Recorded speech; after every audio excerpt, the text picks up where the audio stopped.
Je suis très préoccupée et pas surprise d'un autre côté, parce que je pense que pour lui, il ira jusqu'au bout, il n'est pas question de négocier, il n'a pas vraiment de porte de sortie.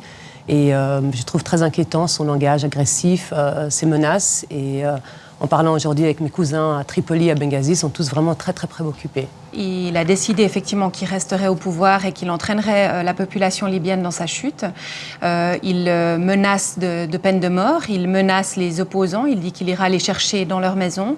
Et donc, ce sont des paroles à ne pas prendre à la légère quand on voit le nombre de morts qu'il y a eu ces derniers jours. J'ai trouvé un chef d'État délirant, vieillissant, tremblotant, qui ne voit pas ce qu'il fait et qui ne se rend pas compte de ce qu'il promet à sa population, c'est-à-dire un bain de sang. Il est vieux, il n'a rien fait. Il a volé le pays, il n'a pas construit d'infrastructures, il a affamé son peuple, maltraité son peuple.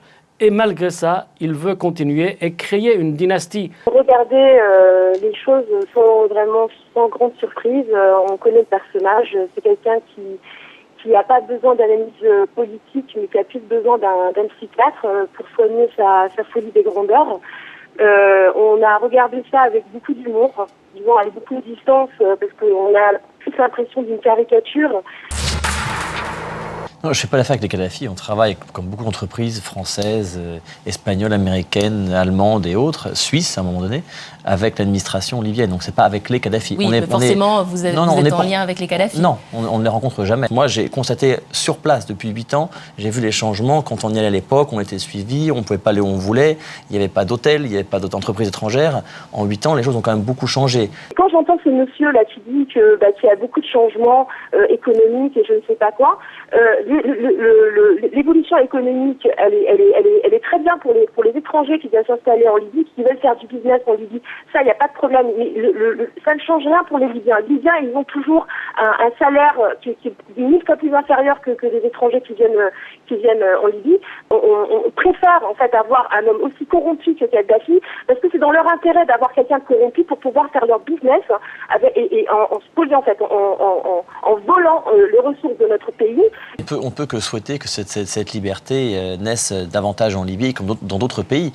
Quant à la présence d'entreprises étrangères en Libye, elles sont françaises, elles sont de tous les pays du monde. Il faut savoir que c'est pas que les Européens, c'est l'Asie, c'est les États-Unis. Il a été reçu dans toutes les capitales européennes, pratiquement, et reçu également aux États-Unis. Ce n'étaient pas vraiment les pays occidentaux qui maintenaient ce dictateur, qu'ils détestaient d'ailleurs. Aucun pays ne le recevait, sauf avec des pincettes. Ce n'est pas aux étrangers de faire de l'ingérence et de réagir avant les Libyens. On est vraiment chronique d'un massacre annoncé ici. Donc il ne s'agit pas vraiment de parler de sanctions. Il faut réagir très vite. Je crois que quelqu'un a mentionné sur le plateau no-fly zone. Effectivement, il faut interdiction de l'espace aérien libyen pour éviter qu'il aille bombarder la Libye. Il faut aussi, le Conseil de sécurité, une réaction très très violente et très forte du Conseil de sécurité. Et je ne sais pas si on ne peut pas faire intervenir les casques bleus, vu que les casques bleus n'interviennent qu'en moment de paix, mais il faut qu'il y ait une intervention. Il faut une mission d'enquête pour établir les faits.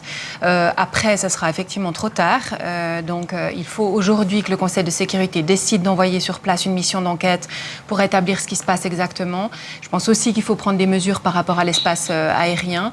Et il faut aussi un embargo immédiat sur les livraisons d'armes. L'Italie et Malte sont les 2 principaux fournisseurs d'armes en Europe au régime libyen. Il faut que ça cesse. Ces révolutions sont des révolutions qui demandent de la dignité, de la justice, essentiellement, de la liberté. C'est ce qu'on entend dans ces 3 pays depuis plusieurs semaines. Et on entend régulièrement de l'autre côté un discours qui est plus axé sur la menace d'un retour de bâton par une migration incontrôlée. Ces mouvements migratoires, il y a des façons de les réguler, de manière d'ailleurs en respectant le droit international. Donc il ne faut pas, je pense, s'affoler par rapport à ça. Il faut prendre la mesure que nous sommes dans un moment d'instabilité historique, simplement s'assurer que les mesures sont prises de part et d'autre. Mais c'est précisément l'argument que il vient d'être rappelé par M. Basbous, qu'utilisait Kadhafi.